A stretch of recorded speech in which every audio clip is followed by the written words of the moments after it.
بسم الله الرحمن الرحيم. لا حول ولا قوة إلا بالله العلي العظيم.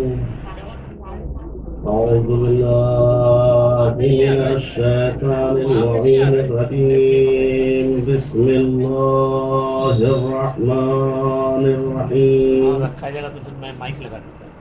الحمد لله رب العالمين، والصلاة والسلام على أشرف الأنبياء والمرسلين، خاتم النبيين، سيدنا ونبينا وشفيع ذنوبنا وطبيب نفوسنا مولانا مولى الثقلين جد الحسن والحسين عبد القاسم محمد.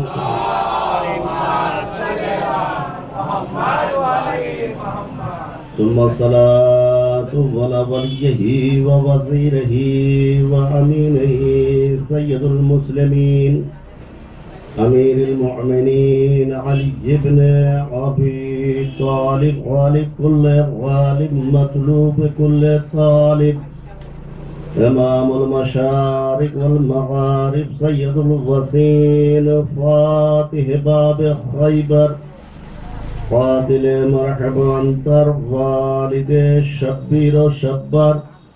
ثم الصلاة على آله الطيبين الطاهرين المعصومين، ولعنة الله على أعدائهم أجمعين. أما بعد فقال سبحانه وتعالى وقوله الحق. بسم الله الرحمن الرحيم. والله أسألكم عليه أجرا إلا المودة في القربى. صلوات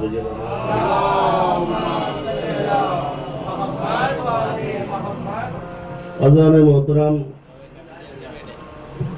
اس سے پہلے کہ مجلس کا آغاز کیا جائے، حضرات سے التماس ہے ایک مرتبہ سورہ حمد، 3 مرتبہ سورہ اخلاص کی تلاوت فرما کر مرحوم سید رئیس احمد موسوی، مرحوم سید اظہار الحسن، مرحوم سید وزیر جانی اصغر علی، مرحوم مولوی تقی رضا، مرحوم اکبر بھائی حسن علی، مرحوم جاوید جانی، انکی مرحوم چندہ بیگم میاں جانی، مرحوم شبنم رئیس احمد اور مرحوم زینت رئیس احمد، مرحوم صادق میاں جانی، مرحوم تبسم بانو اور مرحومہ آزرا بانو، مرحومہ روشن جہاں اور مرحوم حسن علی جہاں کی روح کو اطاعت فرمائے.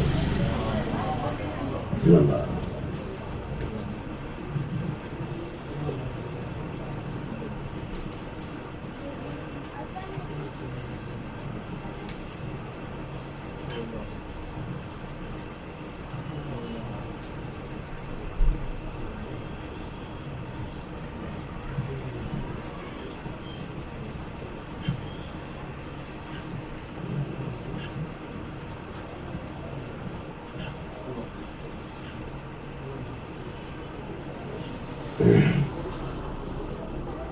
صلوات دیجیے پر محمد و آل محمد.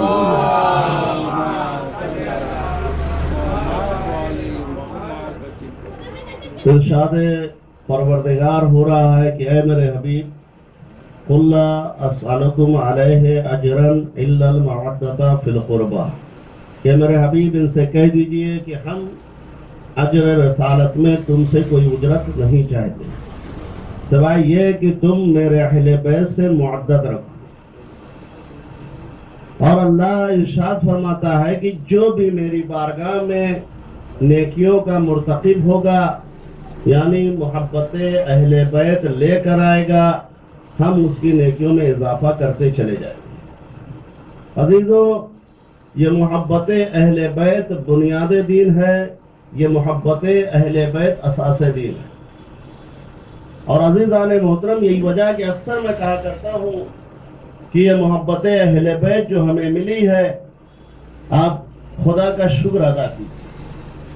اس لیے کہ کہاں اہل بیت اور کہاں ہم، کہاں ان کی منزلت اور کہاں ہم ہیں، ہم ان کے پیروں کی دھول بھی نہیں ہو سکتے، لیکن خالق کائنات نے یہ جو سب سے بڑی نعمت عطا فرمائی ہے یہ معدت کی، اگر ہم پوری زندگی اپنی صرف اور صرف اسی بات کا اپنے پروردگار کا شکریہ ادا کرتے رہے تب بھی ہم شکریہ نہیں ادا کر سکتے۔ ایک صلوات بھیجئے پر محمد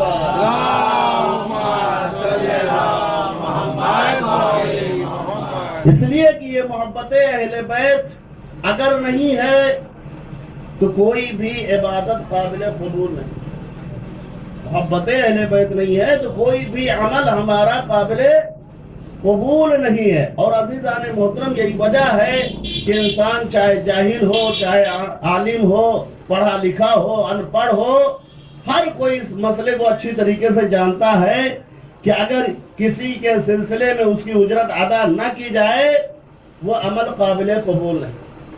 اور عزیزان محترم یہی وجہ ہے کہ آپ دیکھیے کہ رسول اسلام کو جاہل کہا گیا، رسول اسلام کو ساحر کہا گیا، رسول اسلام کو اذیت دی گئی، رسول اسلام کو پریشان کیا گیا، رسول اسلام کو زخمی کیا گیا، اور رسول اسلام یہ ساری اذیتیں کیوں برداشت کرتے رہے؟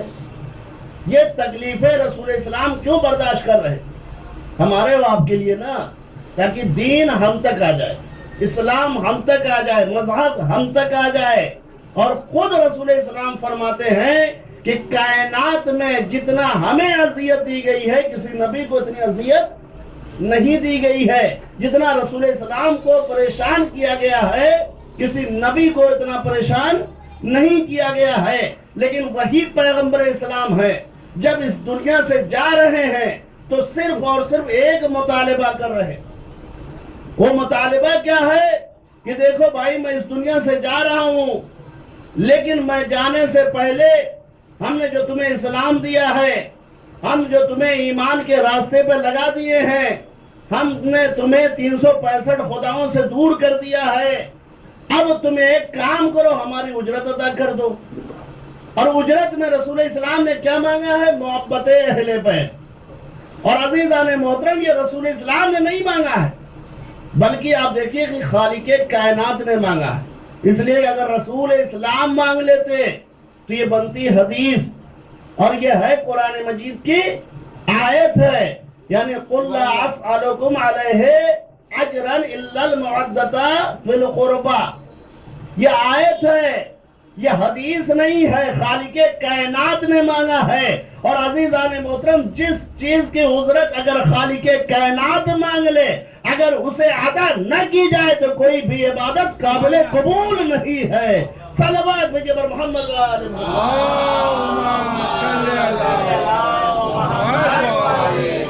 اچھا اللہ نے مانگا کیا؟ بھائی اللہ نے دولت تو مانگی نہیں ہے، اللہ نے پیسہ تو مانگا نہیں ہے، اللہ نے سونا چاندی تو مانگا نہیں ہے۔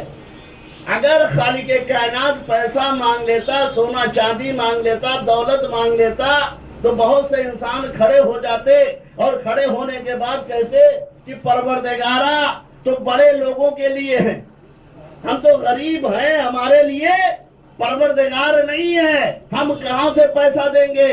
ہم تو مزدور ہیں، ہم تو ڈرائیور ہیں، ہم تو رکشہ چلاتے ہیں، ہم تو یہ کام کرتے ہیں، ہم تو مزدوری کرتے ہیں۔ تو عزیزان محترم یہی وجہ ہے کہ خالق کائنات نے نہ پیسہ مانگا ہے، نہ دولت مانگی ہے، نہ سونا مانگا ہے، نہ چاندی مانگی ہے، نہ جواہرات مانگی ہے۔ کیا مانگا ہے خالق کائنات نے؟ خالق کائنات نے وہ چیز مانگی ہے جو ہر انسان کے دل میں خلق کیا ہے۔ آپ بتائیے کون سا ایسا انسان ہے جس کے دل میں محبت نہیں ہے؟ اب یہ اور بات ہے، کوئی انسان تلاش ہے کہ کون سی محبت عین عبادت ہے۔ ایک صلوات بھیجئے پر محمد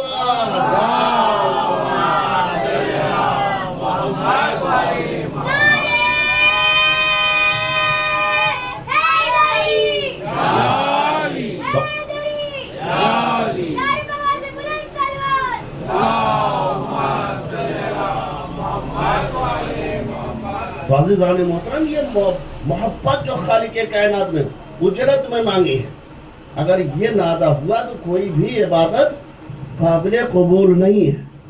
یہاں تک کہ آپ دیکھیے کہ روایتوں میں ملتا ہے کہ اگر کوئی شخص جناب نوح کی عمر پا جائے، اور جناب نوح نے کتنے سال تک تبلیغ کی ہے؟ 950 سال، 950 سال کی عمر اگر کوئی پا جائے، اور کون سا مقام؟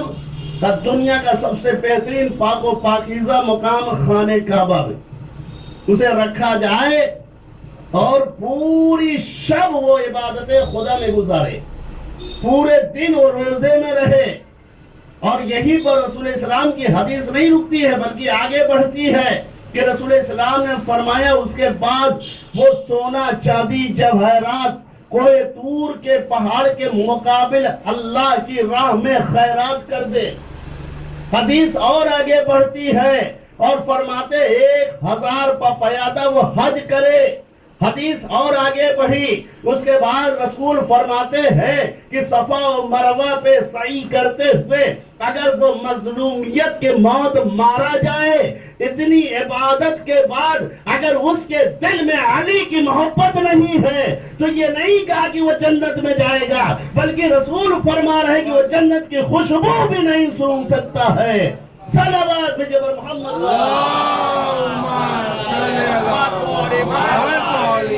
بھائی، انسان سوچنے پہ مجبور ہو جائے گا، انسان کہاں 950 سال کی زندگی، اتنی عبادت دن اور رات، اور اس کے بعد راہ خدا میں یہ خیرات اور مظلومیت کی موت مارا جائے، پھر بھی اگر اس کے دل میں علی کی محبت نہیں، تو یہ عبادت اس کی قابل قبول نہیں، یعنی جنت کی خوشبو۔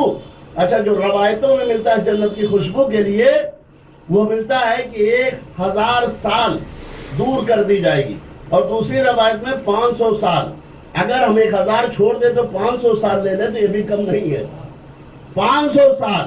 اور عزیزان محترم، یہی وجہ ہے کہ آپ دیکھیں کہ جنت میں وہی جائے گا جس کے دل میں اہل بیت کی محبت ہوگی، جنت میں وہی جائے گا جس کے ہاتھ میں علی کا لکھا ہوا پروانہ ہوگا، جسے ہم جواز کہتے ہیں۔ عزیزان محترم، یہ جواز جو افراد باہر رہتے ہیں سعودی عربی میں، وہ اچھی طریقے سے جانتے ہیں جواز کسے کہتے ہیں۔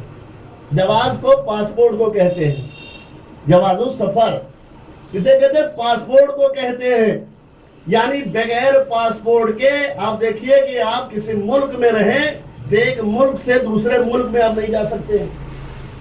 اگر جانا ہے آپ کو تو ویزا اور پاسپورٹ کی ضرورت ہوگی۔ تو ظاہر سی بات ہے، اب جنت میں جانا ہے تو جنت میں جانے کے لیے جب تک مولا کائنات جواز لکھ کر نہ دے دے، کوئی جنت میں بھی نہیں جا سکتا ہے۔ ایک صلوات بھیجئے پر محمد وآل محمد۔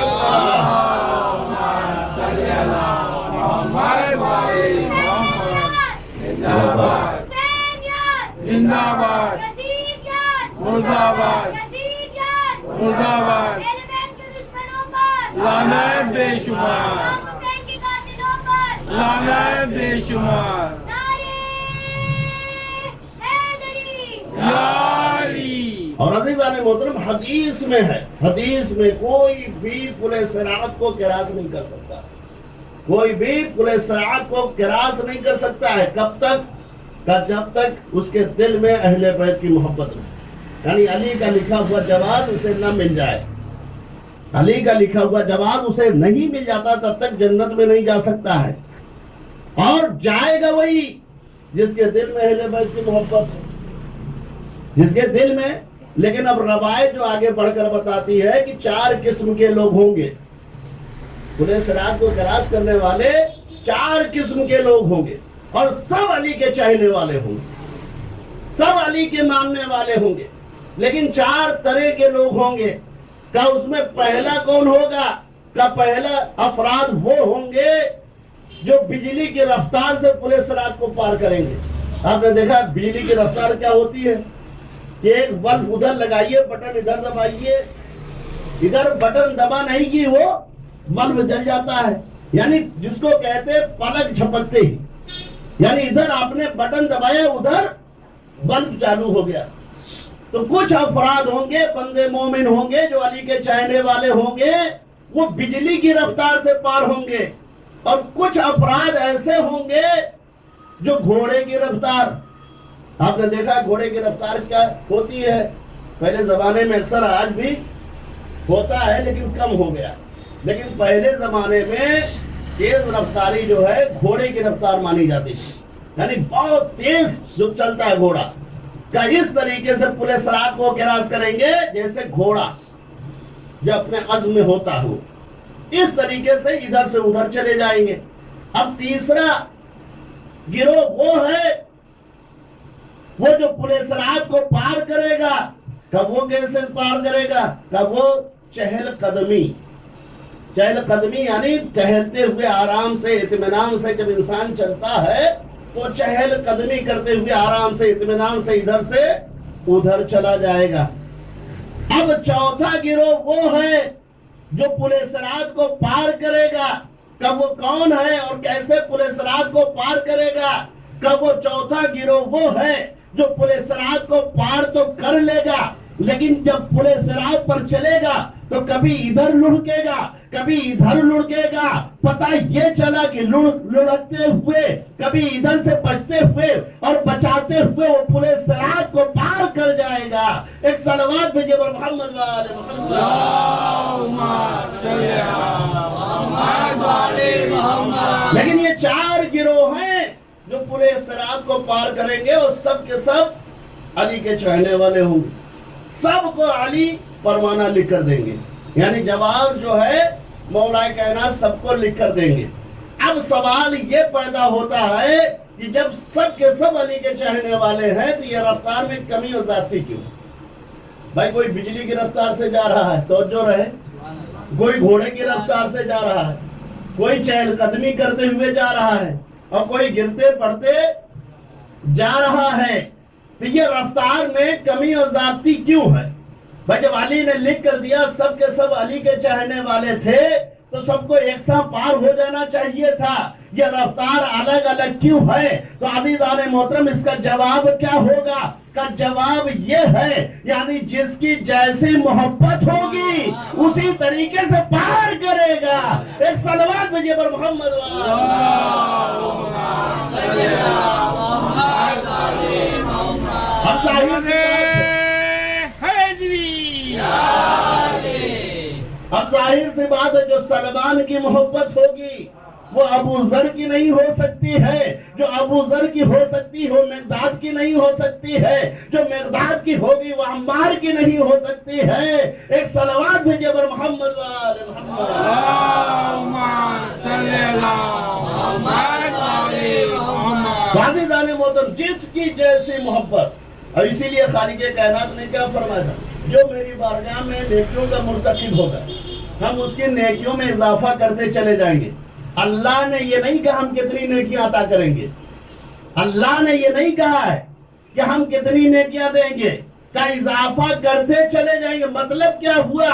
یعنی جیسی معرفت اہل بیت کی ہوگی ویسے نیکیاں ملتی چلی جائیں گی۔ ایک صلوات بھیجئے بر محمد و آل اللہم صلی علی محمد و آل محمد۔ عزیزان محترم آپ سوچئے غور و فکر کریے کیسی محبت ہونی چاہیے، اہل بیت ہمیں کس مقام پر لے جانا چاہتے ہیں، کس منزل پر لے جانا چاہتے ہیں۔ عزیزان محترم آپ دیکھیے کہ امام نے تین افراد کے لیے، تین چاہنے والوں کے لیے ایک لفظ کا استعمال کیا تھا، کیا فرمایا تھا؟ جیم۔ اس پہ غور کریے، ایک لفظ استعمال کیا، صرف تین چاہنے والے تھے، اس لیے کہ ہر ایک کی محبت یکساں نہیں ہو سکتی ہے، ہر ایک کی چاہت برابر نہیں ہو سکتی ہے۔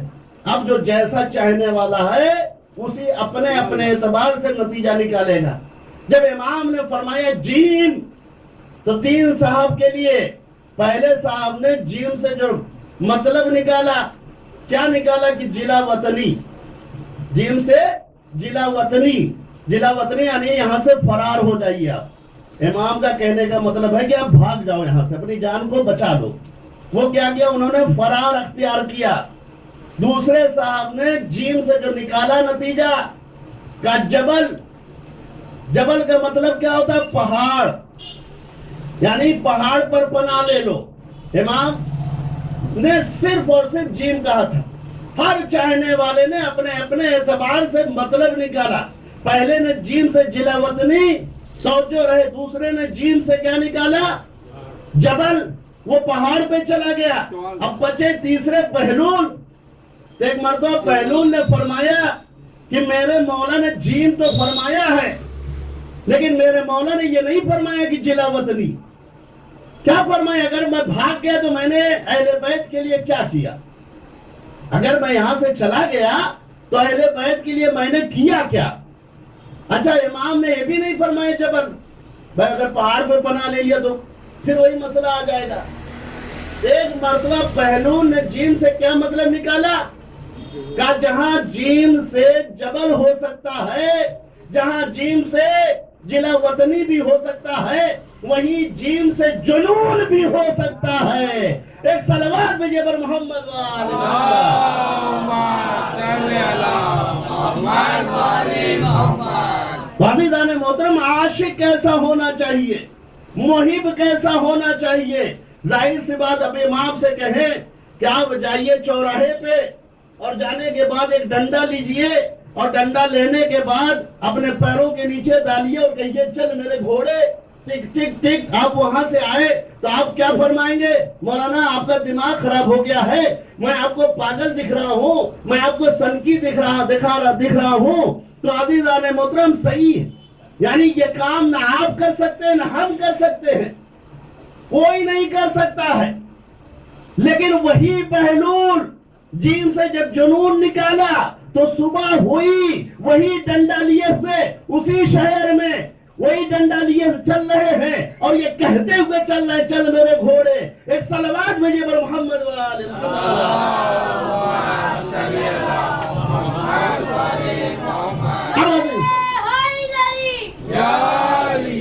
آپ انصاف سے بتائیے, کیا یہ بہلول پاگل تھے؟ کیا یہ بہلول دیوانے تھے؟ آپ انصاف سے بتائیے, کیا یہ دیوانے تھے؟ کیا یہ پاگل تھے؟ نہیں عزیزوں, ان سے بڑا کوئی دانا نہیں, ان سے بڑا کوئی عقل مند نہیں تھا. لیکن اہل بیت کے لیے, اہل بیت کی محبت میں یہ دیوانہ ہوئے, اور ایسی محبت کہ اب دنیا چاہے دیوانہ کہے چاہے پاگل کہے, انہیں پرواہ نہیں تھی. ایک صلوات بھیجیے پر محمد والے.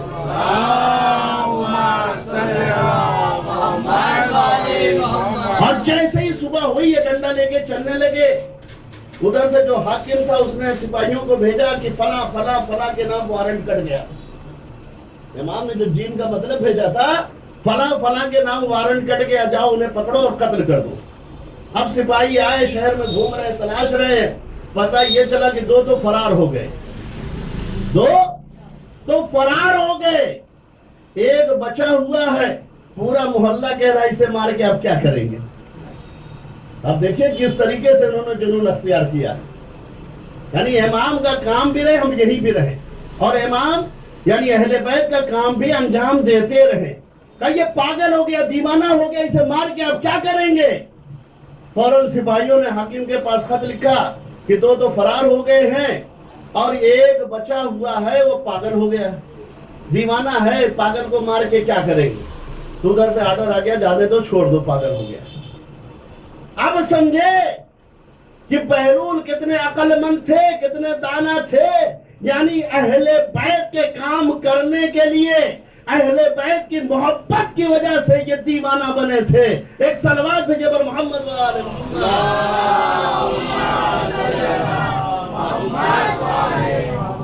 اور عزیزان محترم, یہی وجہ ہے کہ دیوانہ بن کے, پاگل بن کے یہ اہل بیت کا کام انجام دیتے رہے. اب ظاہر سی بات, ہارون رشید اس زمانے کا بادشاہ تھا اور یہ ان کے رشتہ دار تھے, تو وہاں آنا جانا لگا رہتا تھا. پہنچی ایک دن یہ صاحب پہنچ گئے, ہارون رشید کے جو ہے سیدھے گدی پہ جا کے بیٹھ گئے, بادشاہ والی. اب جب وہاں بیٹھے ان کے سپاہیوں نے دیکھ لیا, اب مارنا شروع کیا ان کو. آ کر جب مارنے لگے ان کو چوٹ لگی کم, لیکن رونے لگے زیادہ. یہ یعنی آواز جو ہے زیادہ نکالنے لگے. اتنے میں ہارون رشید آئے, کیا ہوا؟ ارے صاحب آپ کی گدی پہ تخت پر بیٹھ گیا تھا, اسی لیے اسے مارا گیا. اچھا چھوڑو چھوڑو, تم لوگ جاؤ آگے بڑھو. ایک مرتبہ کہا ہارون نے, بھائی ہمیں افسوس ہے کہ آپ کو مارا گیا, ایک مرتبہ بہلول فرماتے ہیں ہمیں مارا تو مارا، ہم اپنے لیے نہیں رو رہے ہیں، ہم اپنے لیے گریہ نہیں کر رہے ہیں۔ کیا مطلب ہے؟ کہ حضور ہم آپ کے لیے رو رہے ہیں، ہم آپ کے لیے گریہ کر رہے ہیں۔ کیا کیوں بھائی ہمارے لیے کیوں رو رہے ہو؟ کہ آپ ہی کی محبت میں رو رہے ہیں۔ کہ ہماری محبت میں کیسے؟ کہ حضور معاف کریے گا کہ 5 منٹ کے لیے اس کرسی پہ اس گدی پہ ہم بیٹھ گئے، جتنا مار کھائے۔ آپ سوچئے کہ اہل بیت کی جگہ پہ آپ اتنے سالوں سے بیٹھے ہوئے ہیں، فرشتے آپ کی کتنی پٹائی کریں گے۔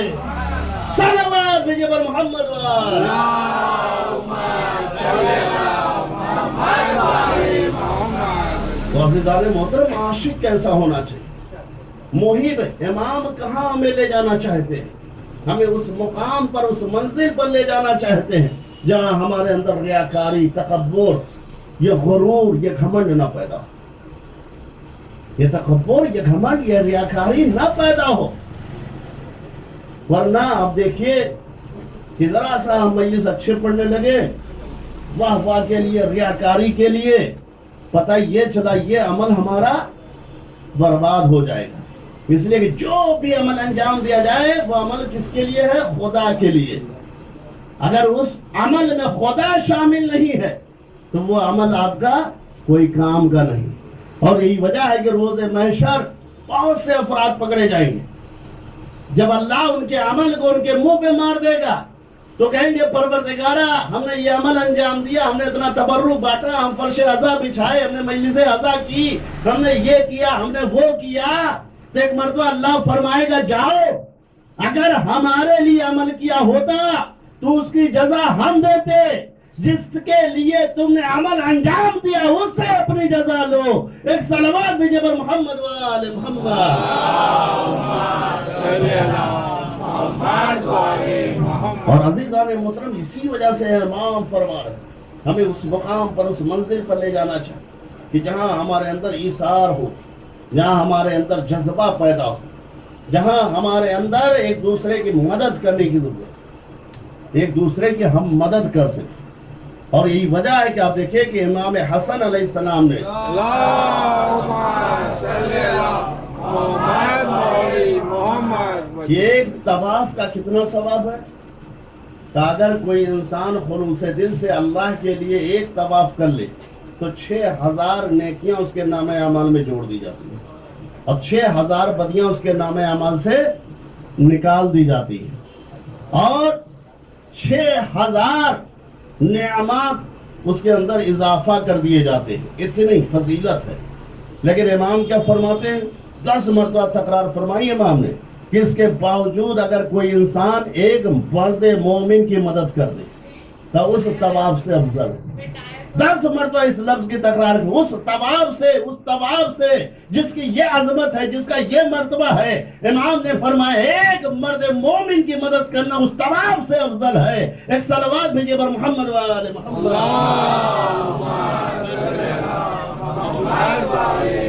اور عزیزان محترم، آپ سوچئے کہ ایک مرد مومن کی مدد کرنا، آپ دیکھیے کہ امام اس مقام پر، اس منزل پر ہمیں لے جانا چاہیے۔ ایک شخص تھا جو ہر سال 1 سال غیب کر کے وہ حج پہ جاتا تھا، اور نہ جانے کتنے حج کیے تھے۔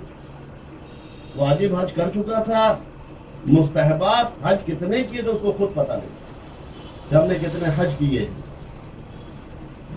وہ اس سال حج پہ جا رہا تھا تو سوچا چلیں پیسے ویسے کا انتظام کرتے ہیں اور حج کے لیے جائیں گے۔ گیا، اس نے پورا انتظام کیا اور پیسہ ویسا اکٹھا کیا جو حج پہ لگنا تھا۔ پہلے زمانے میں جیسے بھی سفر جو پانی وانی کے ذریعے جو ہے جہاز سے انسان جاتا تھا، تو اس نے پیسے اکٹھا کیا اور جا رہا تھا میسے میں کہ جا کے پیسے جمع کر دے، اس سال حج پہ جائیں گے۔ اور راستے سے گزر رہا تھا، آ رہا تھا، دیکھا کیا ہے کہ ایک گھوڑ پہ ایک بڑھیا، ایک ضعیفہ وہاں پر بیٹھی ہوئی مری ہوئی مرغی چھل رہی۔ توجہ رہی، مری ہوئی مرغی، گھوڑ کسے کہتے ہیں آپ جانتے ہی ہیں، گھر گندگیاں پھینکی جاتی ہیں۔ اس پہ مری ہوئی مرغی پڑی ہوئی تھی، ایک ضعیفہ، ایک معظمہ، ایک بڑھیا وہاں بیٹھی ہوئی اس مرغی کو چھیل رہی تھی۔ اس کو بہت تعجب ہوا ایک مرتبہ ضعیفہ کے پاس جاتا اور جانے کے بعد کہتا ہے معظمہ آپ کو پتہ نہیں ہے کہ یہ مری ہوئی مرغی جو ہے حرام ہوتی ہے، اس کا کھانا جائز نہیں ہے۔ ایک مرتبہ اس معظمہ نے اپنے چہرے کو اٹھایا اور اٹھانے کے بعد اس کی طرف غور سے دیکھا، دیکھنے کے بعد فرماتے تم کسے شریعت بتا رہے ہو؟ تم کسے شریعت بتا رہے ہو؟ میں سیدانی کے گھرانے سے، میں سید کے گھرانے سے ہوں، میں سیدانی ہوں، مجھے پتا ہے کہ ایک مری ہوئی مرغی کا کھانا حرام ہے، جائز نہیں ہے، لیکن میرے بچے 3 دن سے پھانکے میں، اگر میں اپنے بچے کو یہ مری ہوئی مرغی نہ کھلاؤں تو میرے بچے جاں بحق ہو جائیں گے، ہلاک ہو جائیں گے، مر جائیں گے، اس لیے میں اس مرغی کو چھیل رہی تاکہ اپنے بچوں کو کھلاؤں۔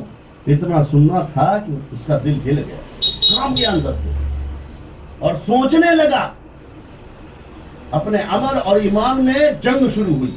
وہ سوچنے لگا کہ بھائی میں نے تو واجب حج کر لیا، نہ جانے کتنے مستحبات حج کیے ہم کو خود پتا نہیں، اب اندر جنگ اس کے چل رہی دل میں کہ کیا کریں، حج پہ جائیں یا اس معظمہ کی مدد کریں، حج پہ جائیں یا اس معظمہ کی مدد کریں۔ بڑی دیر تک جنگ ہوتی رہی، آخر میں نتیجہ یہ نکلا کہ نہیں، اس سال ہم حج پہ نہیں جائیں گے۔ اس نے جتنا پیسہ حج کے لیے لگایا تھا سارا پیسہ اکٹھا کیا، اکٹھا کرنے کے بعد اس معظمہ کے پاس آتا ہے اور آنے کے بعد کہتا ہے یہ پیسہ لو اور ایک کام کرو، یہ مری ہوئی مرغی کو پھینکو اور جاؤ اپنے بچوں کے لیے کھانے پینے کا انتظام کرو۔ یہ کہہ کے وہ واپس آیا اور اپنے دوستوں سے، تمام لوگوں سے کہہ دیا کہ اس سال کچھ مسئلہ ہو گیا، ہم حج پہ نہیں جائیں گے، یہ کہہ کے واپس آ گیا، لیکن حج پہ نہیں گیا۔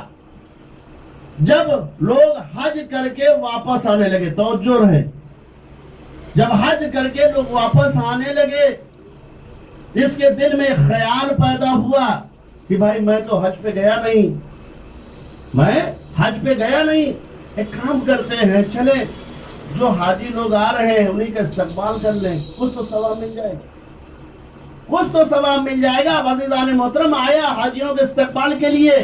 اب جیسے جیسے حاجی آ رہے ہیں، اس سے ملاقات ہو رہی ہے، ہر ایک حاجی اس سے کہہ رہا ہے یہ بتائیے تم کب آئے؟ توجہ ہے، تم کب آئے؟ کیا مطلب ہے؟ میں تو گیا ہی نہیں تھا، کیا بات کر رہے ہیں آپ کو ہم صحیح میں ملاقات ہوئی، صفا میں آپ سے ملاقات ہوئی، مروہ پہ آپ سے ملاقات ہوئی، طواف کرتے ہوئے آپ سے ملاقات ہوئی، یعنی جتنے حاجی آ رہے ہیں ہر کوئی گواہی دے رہا، فلاں جگہ فلاں مقام پر فلاں منزل پر تم سے ملاقات ہوئی۔ اب یہ پریشان ہو گئے، بھائی ایک دو آدمی بولے تو یہ چلو طے ہے کہ نظروں کا دھوکہ ہو گیا ہے، نہیں دیکھ پائے، نہیں پہچان پائے۔ یہاں تو جتنے حاجی آ رہے ہیں ہر کوئی کہہ رہا ہے کہ ہم نے آپ کو فلاں مقام پہ دیکھا، فلاں منزل پر دیکھا، طواف کرتے ہوئے دیکھا۔ اب عزیزان محترم یہ پریشان ہو گیا اور آیا اپنے گھر پہ اور بستر پر سو گیا۔ اب جب سویا تو اللہ اکبر، آپ دیکھیے کہ خود رسول خدا تشریف لا۔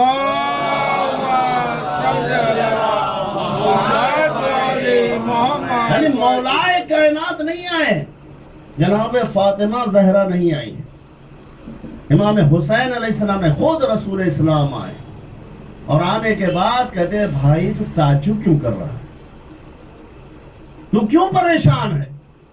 ایک مرتبہ ہاتھوں کو جوڑ کر کہتا ہے یا رسول اللہ میں تو حج پر گیا ہی نہیں، میں تو حج پر گیا ہی نہیں، اور جو آ رہا ہے رسول اللہ کہہ رہا ہم نے آپ کو فلاں مقام پہ دیکھا، ہم نے آپ کو فلاں منزل پر دیکھا، ہم نے آپ کو فلاں جگہ پر دیکھا۔ تو عزیزوں، ایک مرتبہ پیغمبر اسلام فرماتے ہیں کہ لوگ جو بیان فرما رہے ہیں وہ سچ ہے کہ تمہیں ہر مقام پر ہر منزل پر دیکھا گیا۔ رسول اللہ میں تو گیا ہی نہیں۔ ایک مرتبہ رسول اسلام فرماتے ہیں تو نے ایک سیدانی کی جو مدد فرمائی ہے، اللہ تیرے اس عمل سے اتنا خوش ہوا، اتنا خوش ہوا ہے کہ اللہ نے تیری شکل کا ایک فرشتہ خلق کیا۔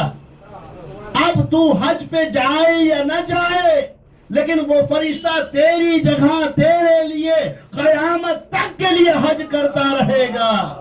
صلوات بھیجے بر محمد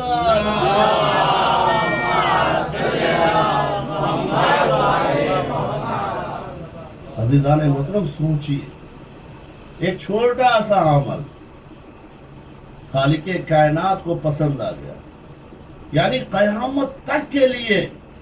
اب وہ کچھ نہ کرے، وہ کچھ نہ کرے، قیامت تک کے لیے فرشتہ، یعنی جب تک یہ دنیا قائم اس کا حج ہوتا رہے گا. تو عزیزو، اہل بیت ہمیں اسی مقام پر اسی منزل پر لے جا رہے ہیں. اور یہ فرش اعضا، اسے آپ معمولی نہ سمجھیے.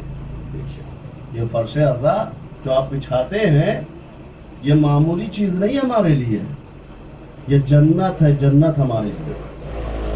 اور دلیل کیا ہے جنت؟ اب دیکھیں کہ رسول اسلام کی مشہور و معروف حدیث ہے کہ الجنت تحت الاقدام امہات، کہ جنت ماؤں کے قدموں کے نیچے ہے. کون ماں ہے؟ یہ عام مائیں ہیں جو ہماری مائیں ہیں، ان کے قدموں کے نیچے جنت ہے. اس سے بڑی دلیل اور کیا ہوگی کہ جس فرش اعضا پہ اگر خود جناب زہرا تشریف لائے جو کائنات کی ماں ہے، وہ جس فرش اعضا پہ قدم رکھ دے وہی جنت ہے، وہی جنت ہوتا. عزیزو، یہ ولایت اور یہ عزاداری، یہ دونوں چیز ہمارے لیے بہت عزیز ہے. اس لیے کہ فرش اعضا سے ہمیں جدا کر دیا گیا تو ہم ختم ہو جائیں گے. فرش اعضا ہماری جان ہے، اور یہ فرش اعضا جہاں ہے وہی ہماری جنت ہے. اس لیے کہ آپ دیکھیں کہ روز محشر ایسا نہیں ہے کہ علم نہیں اٹھے، روز محشر بھی علم اٹھے گا. اور علم کا بنانے والا کون ہوگا؟ حکم رسول اسلام دیں گے، جبرائیل اپنے ہاتھوں سے علم کو بنائیں گے روایت میں باقاعدہ. اور مولائے کائنات علم کو اٹھائیں گے، اور جب مولا علم کو لے کر چلیں گے تو اسی علم کے سائے میں جتنے عزادار ہیں سب آ جائیں گے. اور روایتوں میں ملتا ہے یہ علم کہاں جائے گا؟ کہ یہ جنت میں جائے گا، اور جنت میں جا کے علم کو رکھ دیا جائے گا. اور یہیں پر روایت بھی ختم ہے، یعنی آگے یہ نہیں بتایا گیا ہے کہ جنت میں علم کو ٹھنڈا کیا جائے گا یا بڑھا دیا جائے گا، لیکن وہیں پر جا کے علم رکھ دیا جائے گا. اور عزیزان محترم، یہی وجہ ہے ہم کہتے ہیں کہ ہمارا عزا خانہ جنت سے افضل ہے. عزا خانہ ہمارا جنت سے افضل ہے. کہ کیوں افضل ہے؟ اس لیے کہ جہاں عزا خانہ ہے وہی جنت ہے، وہ جہاں عزا خانہ ہے وہی جنت ہے. اب عزیزان محترم، ایک مثال چھوٹی سی آپ کو دے دیں ہم، کہ عزا خانہ آپ بناتے ہیں، ایک گھر بنائیے، اس میں ایک دو روم بنائیے، کمرہ بنائیے، اور اپنے دوست کو بلا کے لے آئیے اور اس سے پوچھئے کیا بنا ہے، تو کیا جواب دے گا؟ حجرہ ہے، روم ہے، کمرہ ہے. 8 مہینہ 10 مہینہ آپ اس سے یہی سوال کرتے رہیں، یہی جواب دیتا رہے گا. لیکن ادھر جیسے ہی فلک پر محرم کا چاند نمودار ہوا، آپ نے کیا کیا؟ ایک چھوٹا سا علم بنایا، اور بنانے کے بعد کونے میں کمرے میں آپ نے ایک طاق پہ لگا کے سجا دیا. اب دوست کو بلائیے، ابھی تک جو کہہ رہا تھا یہ حجرہ ہے، یہ کمرہ ہے، جیسے ہی بلایا آپ نے پوچھا یہ کیا ہے، تو کیا کہے گا؟ یہ حجرہ نہیں ہے، یہ نہیں کہے گا کمرہ ہے، کہے گا یہ عزا خانہ ہے. ہم نے اسے پوچھا بھائی 8 مہینے تم اسے کمرہ حجرہ کہتے رہے، یہ آج عزا خانہ کیسے بن گیا؟ تو ایک مرتبہ کہتا دیکھ نہیں رہے ہو علم لگا ہوا ہے، یعنی جہاں علم آ جائے وہی عزا خانہ ہے. اب عزیزان محترم سمجھے، یہ علم روز محشر اٹھے گا اور لے جا کے جنت میں رکھ دیا جائے گا. دنیا جسے سمجھ رہی ہے جنت، وہی ہے ہمارا عزا خانہ. صلوات بھیجے بر محمد.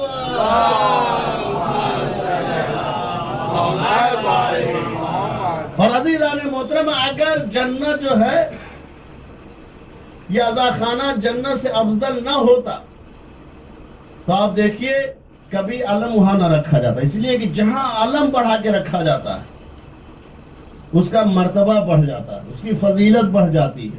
اور کیسے جنت سے افضل عزا خانہ ہمارا ہے؟ آپ دیکھیے کوئی انسان 5 اسٹار ہوٹل میں رہتا ہے، اگر آپ اس سے کہا جائے کہ آؤ جھوپڑ پٹی میں رہو تو آنے کو تیار ہو جائے گا؟ نہیں آئے گا نا. اس لیے کہ ہر انسان جو ہے بلندی چاہتا ہے، کوئی انسان پستی نہیں چاہتا ہے. لیکن پستی والے انسان سے کہیے آپ بلندی پہ جائے تو خوشی خوشی جائے گا. ایک جھوپڑ پٹی والے سے کہیے 5 اسٹار میں چلے جاؤ تو جلدی سے جائے گا. لیکن 5 اسٹار والے سے آپ کہیے کہ یہاں آ جائے تو نہیں آئے گا. اس لیے کہ ہر انسان بلندی چاہتا ہے. اب عزیزان محترم، ادھر آپ نے زمین پر عزا خانہ بنایا، جیسے ہی محرم آیا اپنے فرش عزا بچھائی، علم سجایا، تبرکات کو سجا دیا. آپ بتائیے انصاف سے، اگر وہاں والے یہاں آتے ہیں تو یہ افضل، اگر یہاں والے وہاں جائیں تو وہ افضل. آپ انصاف سے بتائیے کون کہاں آتا ہے؟ پتہ یہ چلا کہ وہ والے یہاں آتے ہیں. یہی وجہ ہم کہتے ہیں ہمارا عزا خانہ افضل ہے. ایک صلوات بھیجیے پر محمد وآل محمد.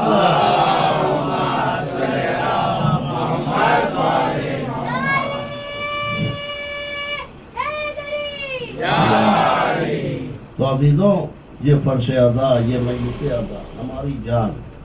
اس لیے کہ کربلا نہ ہوتی تو کچھ نہ ہوتا. امام حسین علیہ السلام نے کربلا میں اتنی بڑی قربانی جو پیش کی صرف اور صرف دین کو بچانے کے لیے، اسلام کو بچانے کے لیے. لیکن عزیزوں، آپ دیکھیے کہ حسین کی شہادت کے بعد اہل بیت پر کتنے ظلم اٹھائے گئے. حسین کی شہادت کے بعد اہل بیت پر کیا کیا ظلم ہوئے. سب سے زیادہ اگر کسی کو اذیت دی گئی ہے تو جناب سکینہ کی. کربلا میں بہت سے بچے شہید ہوئے، کربلا میں بہت سے بچے اسیر ہوئے ہیں، لیکن سب کا تذکرہ نہیں ہوتا ہے. جناب سکینہ کا تذکرہ سب سے زیادہ کیوں ہوتا ہے؟ اس لیے کہ جناب سکینہ حسین کی چہیتی تھی، جناب سکینہ حسین کی بیٹی تھی.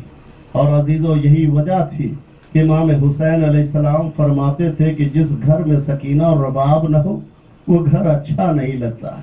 اور عزیزو، یہی وجہ، جو بھی ظالم آتا تھا اور آنے کے بعد سکینہ کو تماچا مارتا تھا، اس کے بعد عمدن جان بوجھ کر دوسرا تماچا اس لیے مارتا تھا کہ یہ حسین کی چہیتی ہے، یہ حسین کی بیٹی ہے، اس لیے اسے سب سے زیادہ اذیتیں دی جاتی تھی. عزیزو، بس امام حسین علیہ السلام اور جناب سکینہ میں کیا محبت تھی. 1-2 روایتیں اور آپ کی زحمت تمام. آپ دیکھیں کتنی محبت تھی جناب سکینہ کو اپنے بابا سے اور امام حسین علیہ السلام کو جناب سکینہ سے. یہی وجہ ہے کہ آپ دیکھیں کہ جتنی تکلیفیں دی گئی ہیں جناب سکینہ کو اس لیے دی گئی ہیں، جتنے تماچے مارے گئے ہیں اس لیے مارے گئے ہیں کہ حسین کی بیٹی سکینہ. تازیانے اس لیے مارے جا رہے ہیں کہ یہ حسین کی چہیتی ہے. سب بیویوں کو اونٹ پر ڈبل بٹھایا گیا، لیکن سکینہ کو اس لیے الگ اونٹ پر بٹھایا گیا ہے کہ یہ حسین کی بیٹی سکینہ ہے. عزادارو، یہی وجہ ہے کہ آپ دیکھیے جب 11 محرم کو یہ قافلہ نکلا ہے تو ایک مرتبہ شمر نے سکینہ کو اونٹ کی ننگی پشت پر لٹا کر باندھ دیا، اور باندھنے کے بعد جب اونٹ چلتا ہے آپ خود تصور کیجئے گا کہ اونٹ کے چمڑے کتنے سخت ہوتے ہیں. جیسے جیسے اونٹ اپنے قدم کو بڑھا رہا تھا سکینہ آواز دیتی تھی، چچا چچا مجھے بچا لیجئے، چچا مجھے بچا لیجئے. ارباب عزا، ایک وقت وہ بھی آتا ہے جب سکینہ کا سینہ چھلنی ہو جاتا ہے، سکینہ کے منہ سے آواز بھی بند ہو جاتی ہے. ارباب عزا، یہی وجہ ہے کہ حسین کی نگاہیں سکینہ پر ہیں. ایک وہ مقام آتا ہے، ایک وہ منزل آتی ہے یہاں حسین کا سر نوکے نیزے پہ سوار نہیں ہوتا ہے. شمر نے بڑی کوششیں کی لیکن جب حسین کا سر نوکے نیزے پہ بلند نہ ہوا، ایک مرتبہ شمر تازیانے کو لہراتا ہوا سید سجاد کے پاس آتا ہے اور آنے کے بعد فرماتا ہے، سجاد یہ بتاؤ تمہارے بابا کا سر نوکے نیزے پہ کیوں نہیں بلند ہو رہا ہے؟ اگر نہیں ہوا تو ہم تمہیں تازیانے ماریں گے.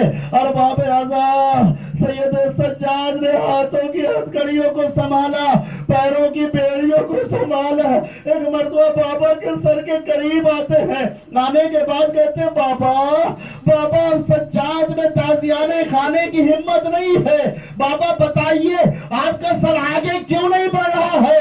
عزادارو، ایک مرتبہ حسین طلب کے فرماتے ہیں اے میرے لال سجاد، ارے میرے سینے پہ سونے والی سکینہ اونٹ سے گر گئی ہے۔ عزادارو، جیسے ہی زینب نے سنا اپنے کو اونٹ سے گرایا، سکینہ کو تلاش کر رہی ہے، صحرا میں ڈھونڈ رہی ہے، الیہ بیٹی سکینہ کہاں ہو؟ اور باب اعظا کیا دیکھا کہ ایک نقاب پوش بی بی جن کے آغوش میں سکینہ سو رہی ہے، ایک مرتبہ زینب قریب آتی ہے، آنے کے بعد کہتی بی بی آپ کا بہت بہت شکریہ، اے بی بی اس سے پہلے جو بھی ملا کوئی سکینہ کو تماچے مار رہا تھا، کوئی تازیانے مار رہا تھا، اے بی بی آپ پہلی بی بی ہے، ارے جن کی گود میں سکینہ آرام فرما رہی ہے، اے بی بی کئی دنوں بعد آج سکینہ سوئی ہے۔ اے ارباب اعضا، ایک مرتبہ زینب آگے بڑھی، سکینہ کو آغوش میں لیا، آغوش میں لینے کے بعد فرماتی بی بی ذرا آپ اپنا نام بتا دیجئے، اس لیے کہ آپ ہمیں نہیں جانتی ہیں، میں فاطمہ کی بیٹی ہوں، روز محشر میری ماں آپ کی شفاعت کروا دیں گی۔ ارباب اعضا، ایک مرتبہ بی بی نے پلٹ کر دیکھا، چہرے سے نقاب کو پلٹا، فرمایا زینب ارے پہچانا نہیں، میں تمہاری ماں فاطمہ زہرا۔ اے عزادارو، قیامت آ گئی، ارے زینب توڑ کر قدموں پہ گر گئی، اے اماں اس وقت کہاں تھے جب علی اکبر کے سینے میں برچھی کا پھل لگا تھا؟ اے اماں جب قاسم کا لاشا پامال ہو رہا تھا اس وقت آپ کہاں تھی؟ عزادارو، ایک مرتبہ فاطمہ فرماتی زینب صبر کرو، ہر مقام پر ہر منزل پر میں موجود تھی، ارے جب تم پلے زینبیہ پہ کھڑی تھی حسین میری آغوش میں تھا، شمر کا خود خنجر چل رہا تھا، کربلا کی سرزمین پر میری آواز گونج رہی تھی، میرے لال کا 3 دن کا بھوکا پیاسا ذبح کر دیا۔ انا للہ و انا الیہ راجعون، رضا بقضائہ و تسلیما علیہ۔ بار تجھے واسطہ محمد والے محمد کے صدقے میں اس مختصر سے عزا کو قبول فرما، بار تجھے واسطہ محمد والے محمد کے صدقے ہم سب کے گناہ کبیرہ اور صغیرہ کو معاف فرما، بار تجھے واسطہ محمد والے محمد کے صدقے میں جو مومنین مومنات اس دنیا سے اٹھ چکے ہیں، بالخصوص جتنے مرحومین کے نام دیے گئے اور حاضرین اور بانی مجلس کے تمام مرحومین کی مغفرت فرما، انہیں جوار معصومین میں جگہ عنایت فرما، کہ درجات میں بلندی عطا فرما، بار تجھے واسطہ محمد والے محمد کے صدقے میں حاضرین کی تمام جائداد کو قبول فرما، کہ رزق میں اضافہ فرما، کہ کاروبار میں خیر و برکت عطا فرما، بار تجھے واسطہ محمد والے محمد کے صدقے میں جہاں جہاں شیعہ حیدر کرار ان کی جان و مال عزت آبرو کی حفاظت فرما، دشمنوں نے اہل بیت کو نیست و نابود فرما، بار تجھے واسطہ محمد والے محمد کے صدقے میں بہترین دعائی کے امام زمانہ کے ظہور میں تعجیل فرما، اور ہم سب کو ان کے اعوان و انصار میں شمار فرما۔ اللہم تقبل منا و انکا انت السمیع العلیم۔ سمیع دعا ماشاءاللہ آپ حضرات سے التماس ہے، مرتبہ سورہ حمد 3 مرتبہ سورہ اخلاص کی تلاوت فرما کر مرحوم اور مغفور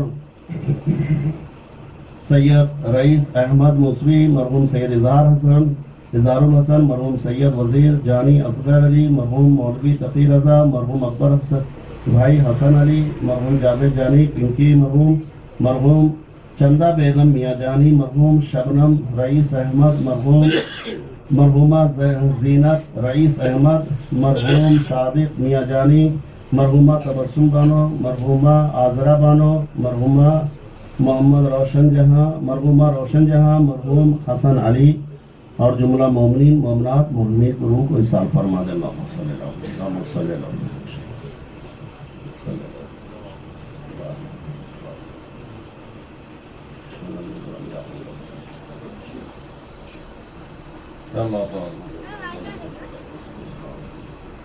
اللهم صل على محمد وآل محمد